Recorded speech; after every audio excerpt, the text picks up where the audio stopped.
Adventure Tech tutorial. Today I visit Kharur because the attraction of this ancient banyan tree. I don't know about the age of this ancient banyan tree. The specialized characteristics of this tree is that you can't identify the main root of this tree because it is too ancient that a lot of its will came down as a root. I asked to an old man who's resident here about the age of this banyan tree. He told me that he was known from his grandfather about this tree is that his grandfather was seeing this tree as you see now in his childhood. This place also known as Goratala. I think local panchayat cared this tree, but that is not enough. Some branches are cutted and used for fuel in this global warming and water crisis time. I request the government of West Bengal to proper take care and protection for this ancient tree. This tree is located near Rameswarpur Union Adarsh Vidyalaya in Hasnabad area of North 24 Parganas. If you want to go from Kolkata, then you will have to catch the Hasnabad local from Sialda. After arriving Hasnabad, you will get any car to go to Goratala. The distance between Sialda to Hasnabad is 75 km and Hasnabad station to Goratala approximately 6 km.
I hope you like this video.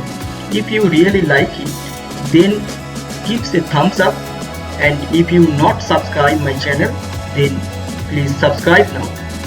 Thank you and have a nice day.